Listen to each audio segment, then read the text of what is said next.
Welcome to the Convene podcast. My name is Magdalina Atanassova, digital media editor of Convene and your host. I'm happy to welcome you to our new series in season 2 of the Convene podcast, which we recorded at Convening Leaders 2024 in San Diego in early January. We're meeting with Pcma's 20 in their 20s alumni in celebration of the 10th anniversary of the program. This season will aim to explore ways to rethink events and hopefully offer fresh ideas to the industry at large. In episode 1, together with Nikki Gonzales from Soundings Connect and Vaseleck from Maritz, we're addressing ways to keep things fresh with a more experienced boss. Enjoy the episode. Welcome to the Convene podcast. Thank you. Season 2. Yay! Yay! Which is dedicated to 20 in their 20s. And I personally am very happy about it as a 20 in their 20 Alumni, yes, that's the correct word. Exactly. There you go. So can you briefly introduce yourselves and tell us a bit more about how many years you've been in the industry and what you're up to right now? Perfect. Nick? Well, my name is Nikki Gonzales. I'm currently the Chief of Staff at Soundings, and we're a talent platform that connects all kinds of media and event freelancers with organizations that are looking for freelance support. So all in all, I work for freelancers, which are an amazing part of our industry. I've been in the industry about, I would say, 4 years professionally. I graduated right in the height of COVID, right in 2020 from San Diego State's hospitality and tourism program. But before that, I was actually a hotel student. So I had worked in the industry on the hotel side for 4 years through college. So technically, I would say, if you counted that, my industry experience is about 8 years, which I'm very impressed about now that I do the math. So that's a little bit about me. Love to know about you. Fantastic. I'm Jen Vaseleck. I'm an operations manager at Maritz. We have a hospitality business degree from Michigan State University. Spent a couple years as a sales assistant at the Lansing Convention Center in Lansing, Michigan, and that's when I figured out that I did not want to do sales. So learning as we go. I'm originally from the DC area, so I moved back to DC, got a job at a higher education association, a nonprofit, as their assistant director of meetings for about 5 years, and then moved over to the third party world going on 9 years ago now. So yeah, loving every minute of it. Awesome. The whole idea of our conversation was how to keep things fresh with a more experienced boss. So given your perspective. And with this in mind, our industry is quite fast-paced. So how do you keep up with all the trends and things that are coming up pretty much every day? And how do you also apply this knowledge to your job? Yeah. I mean, I feel like something new comes out literally every single day. Yeah. I mean, if it's on social media or if it's on the news, whatever it is. But I think industry-wise, and I think probably it's the same for you, a lot of it's been LinkedIn and also my colleagues. It's interesting. I think we're all a little bit of a tech nerd at our company. Yeah. And so there's like, oh, did you see this? This AI thing or this new AI tool in that sense. And it's really cool that we are able to do that, like knowledge sharing within ourselves, because then we're able to apply it right away. I work for a really small company. I'm in a sense of small as a number of team members, but maybe not small in terms of our impact, I like to say, because small business is a word that I like to kind of elaborate on in that sense.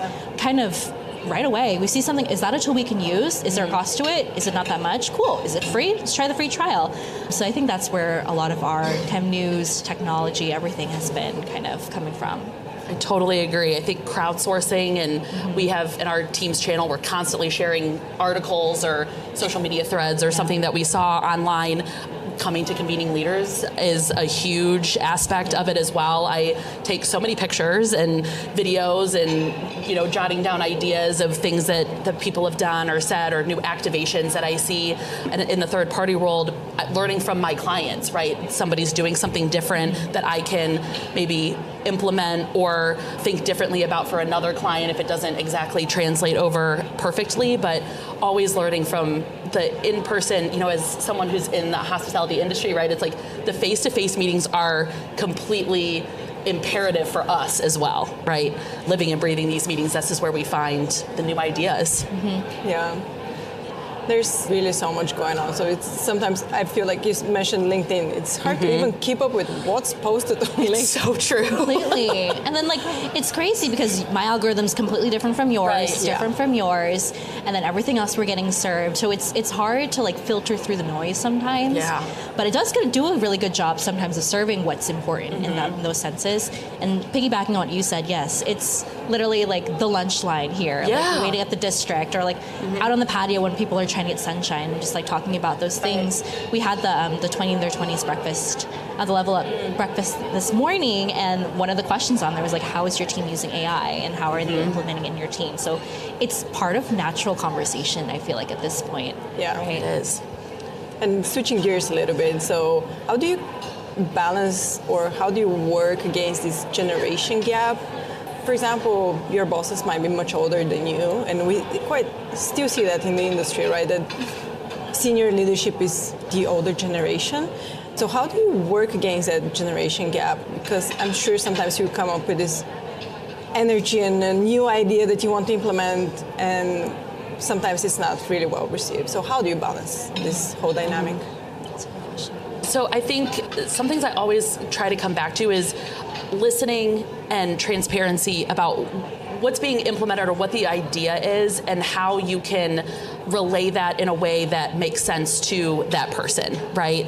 In the third party world, I work with a lot of different clients, right? And I kind of think about it as the communication styles, right? What is their communication style and how can I kind of adapt my communication to what suits them and is easier for them to understand or makes it easier for them to get approval from the higher ups that they report to, whether that be a CEO, a board, something like that. So I always try and be as adaptable and transparent and communicative as possible. Everything you said. If I could just say ditto, I'm yes, exactly what you said.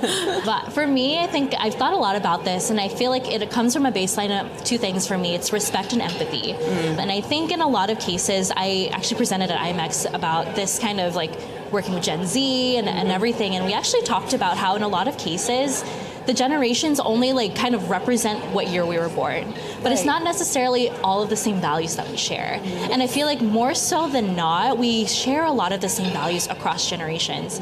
It's funny, I have this example. There's a few Gen Z members on my team, and I met one of our new, she was an intern with us, and she works with us full time now. One thing she said to me is Nikki, I'm not a regular Gen Z. I like to call myself a geriatric Gen Z because people expect me to know all the trends, but I don't know it. I still write notes, pen and paper, all of these different things.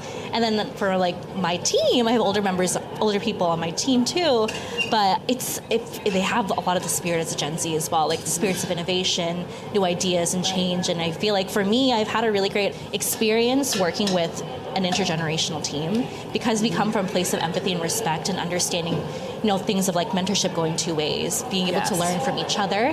For me coming into a new job, a new industry, being able to sit down and listen first before I start spewing out ideas, but then also having leadership that really embraces, you're coming in and knowing about AI and marketing. I took marketing classes 20 years ago. It is completely different than what it is today.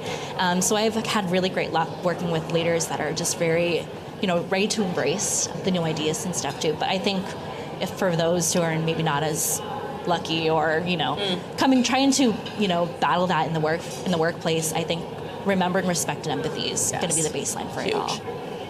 I don't know if you've been in this situation, but sometimes even a boss who's more experienced than you, been many more years in the industry, would come up with a more innovative idea and just throw it to a younger person knowing that they can handle it. They might not have experience in whatever they want to do, but the person will just figure it out. And I think that's something that's not said enough, that people in those positions, they are visionary. They're there for a reason, and all that experience, it does translate.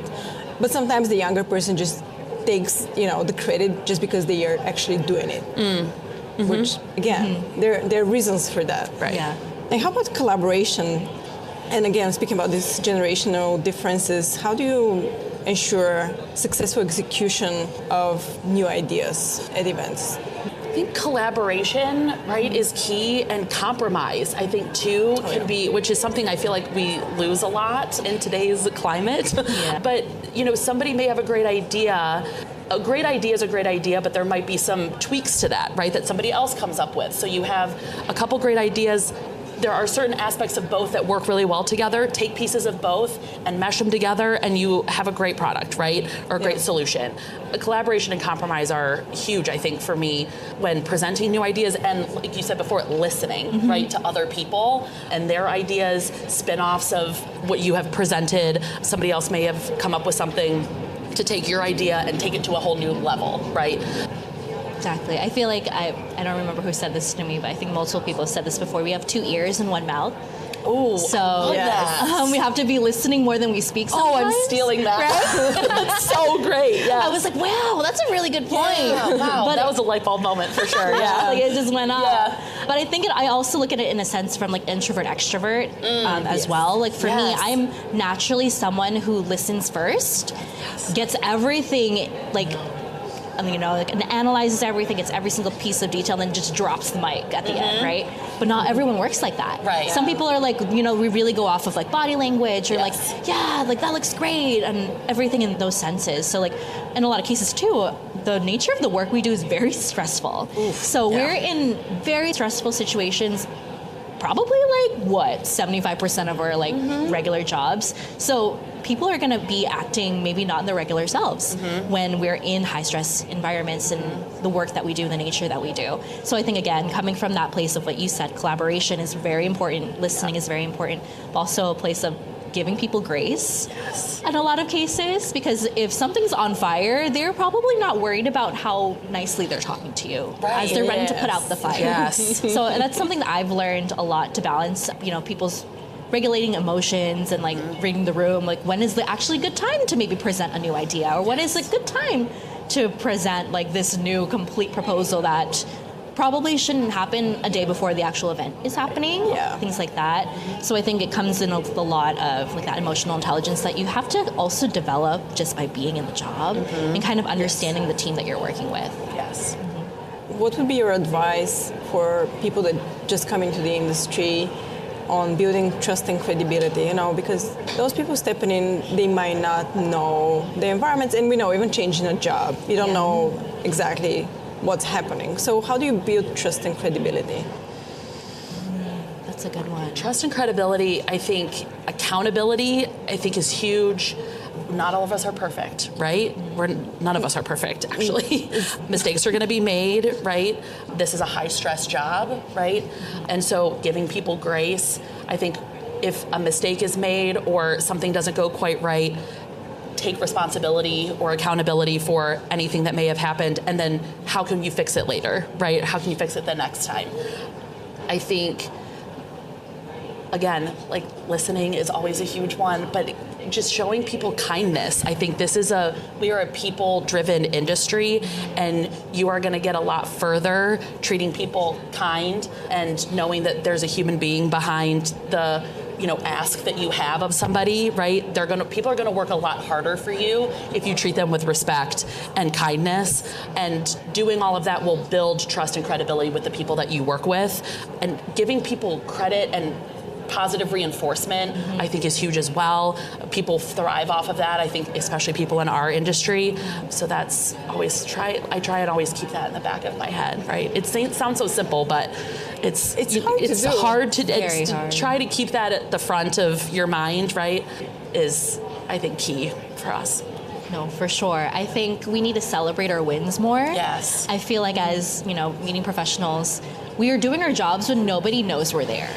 Right? If people notice us, that means probably something's going wrong. Right, exactly. Yeah. But I feel like we're the worst to also, give ourselves a pat on the back or to let us know, hey, you're going the right direction. You're doing well. I feel like we're harder on ourselves when things don't go right.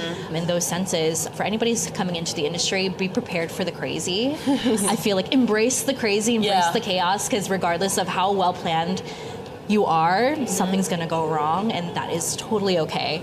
And I don't know if it's a generational thing, but I feel like when people, and maybe it's coming from the service industry and things like that, you do remember those who treat you well over those who treat you maybe not as nicely. And in those senses, I feel like, I don't know if it is a generational thing, you can apologize, but also if people treat me, wrong, I want to it's like coming from a place of resentment or something, pettiness or whatever it is, like people are more likely to speak out and be like, yeah, that wasn't right. But then it's also like doubles down on the other side. Like, for example, like I think my generation is like one of the highest tippers. I feel like Which is your generation? Let's just plug that in. Oh, I'm Gen Z. Yeah. I'm Cusper Gen Z millennial. Okay. That's where I'm at. But I don't know where I sit, but mostly Gen Z. Okay. But all of my friends, it's like we're extra nice to service workers. We're extra nice to our servers when we go to restaurants. And like you said, kindness goes such a long way. And I feel like it's just like we won't put up with BS either. Right. And it's like we've gone through a lot. I think everyone's gone through a lot. So I think exactly echoing what you said about putting kindness first. I do some panel presentations in the Capital chapter to some local high school or college and university hospitality classes, and I always say, if the attendee doesn't know that anything went wrong, then great, I've done my job, right? If we're running ragged back here, if fires are going out and we're putting them out left and right, then that's our job, right? That's why we do this. As long as the attendee doesn't know about it, it's a win, right? And we can figure out what went wrong behind the scenes, how we can make that better for ourselves in the future. But if the attendee is having a great time, then it's a win. Yeah. And Jen, maybe we should share as well. Which generation are you fitting in? I am an elder millennial. That's me. Yes. As well. Yeah, an elder millennial. Yeah. For those that haven't seen the Netflix stand-up. Yes, exactly. Perfectly. Just check that Netflix special out because it perfectly describes us. Eliza Schlesinger, I think, is her name. Yeah. She's perfect. See, if you're an elder millennial, I'm probably geriatric Gen Z as well. Right? There you go. There you go. A bunch of oldies. Yeah, exactly. Can you share any specific instance where you faced resistance, sharing an idea or you're wanting to implement some change, and how you handled it? Specific instances, I think, working in an association, you have a lot of different stakeholders, right? It's not just the people that you report to directly. It's not even really your CEO, too. It's the board, it's executive committees, it's past and future chairs, committee members, so the members that you're serving, right? And so I think some of the biggest challenges that we had were just getting their buy-in, right? Because they don't live in our world every day, right? They are doing their job in their industry, and this is a volunteer position for them. And so whether it be, taking one of those gala dinners that, have been done for 20, 30, 40 years, and how do we pivot that to something that's maybe more cost-effective or more meaningful to people now, I think there's been a lot of different presentations that I've been a part of in the past to those board members and in those board meetings, trying to get their buy-in. And I think getting data behind that too, right? Like what could, one, save us money, or to be more efficient with our time, which I think is something that we don't spend enough time thinking about.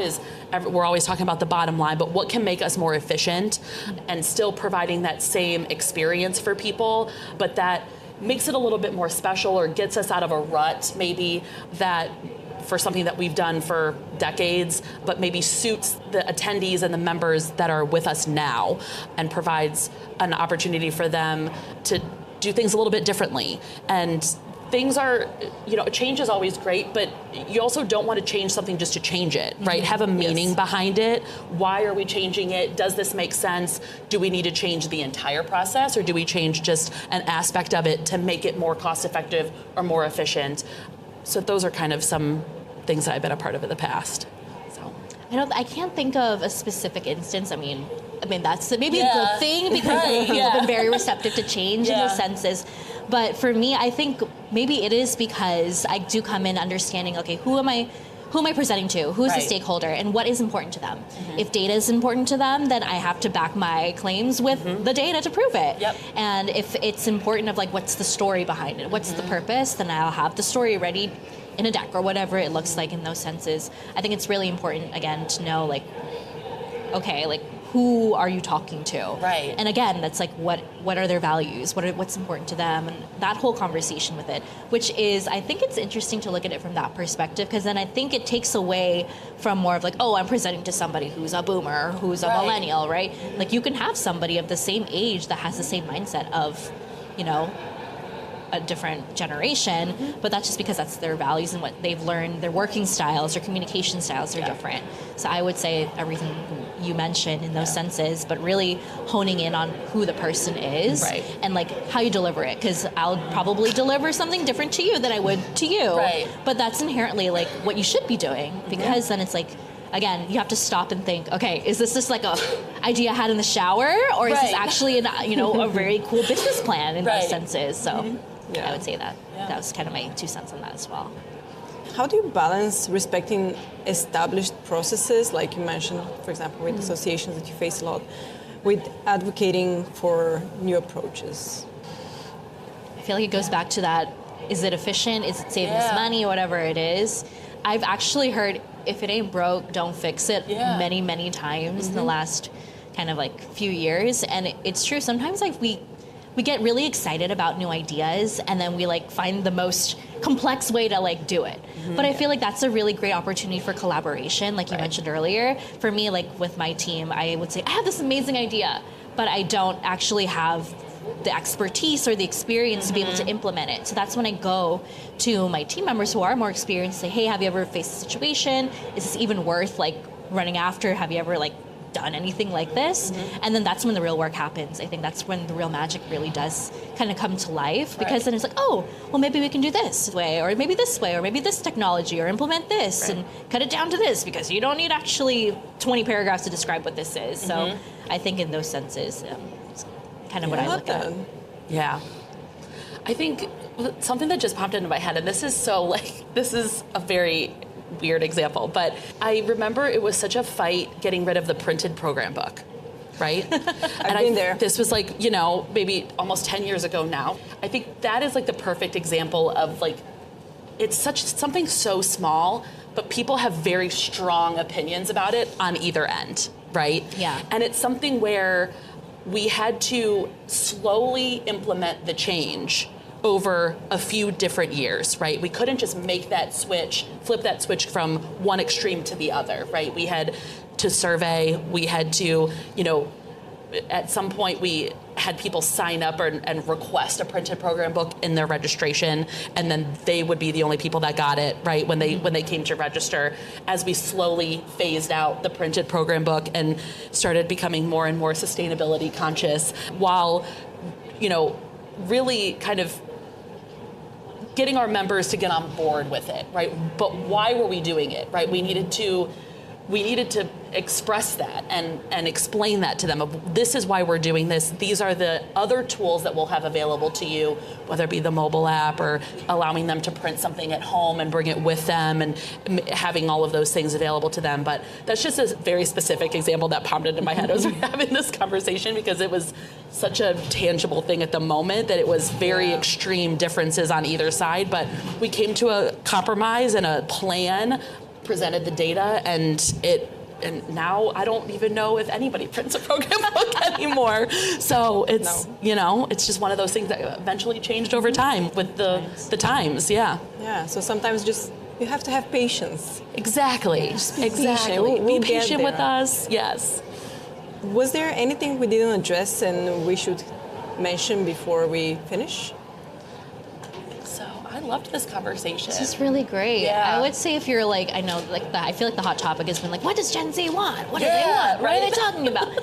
I feel like in a sense, for like those who are maybe managing Gen Z, or who are looking for these like emerging professionals, ones that you're graduating from college and soon, I would say give a little bit more grace to these incoming graduates. As I was lucky. I only spent the second half of my senior year in virtual classes. I lost the fun part of my senior year, but I had to do the hard parts of it. Right. It just kind of sucks, but it's a different situation for those coming in. So I feel like for those of us who is completely online, there's a little bit more of that hand-holding that needs to happen. Yeah. There's a less, opportunities for internships or these professional, work experiences that you usually would get to have in a traditional like school year because of what had happened.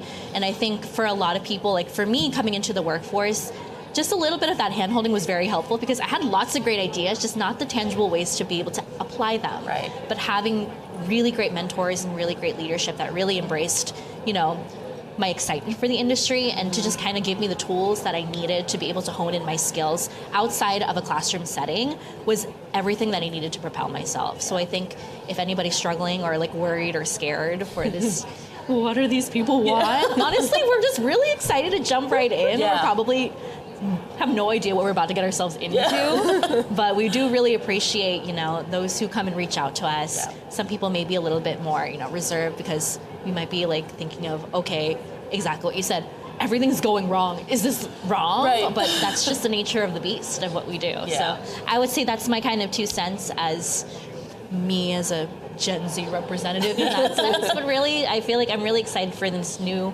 groups of people coming into the industry. I guess having great people to look up to, like yourselves and all of the people in the industry, and here Pcma and Convening Leaders, I think that's a really great point to bring up. So. Yeah.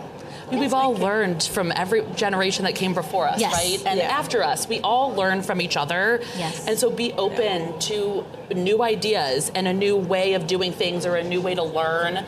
Don't shut somebody down just because they're younger than you, right? They may not have the same experience or the same amount of experience that you have, but that doesn't mean that their ideas aren't great, right? Have those conversations, be open, be communicative, be collaborative, and melding the two together is the best way to go, I think. It includes as many people as possible and just makes for a great experience for everybody. We're all about the attendee experience, right? And our attendees run the gamut, right? From the new emerging professionals, students, all the way up to the senior level VPs, CEOs, C-suites. So why the staff should, and the people putting on those events should represent the same as well. So, yeah. I love that. Great. Thank you so much for being on the podcast. Of course. This was great. Thanks for having us. Thank you. Thank you for having us. If you enjoyed this podcast and would like to hear more, please subscribe wherever you listen to podcasts. And if you would like additional perspectives on the industry, check out pcma.org/convene. Until next time.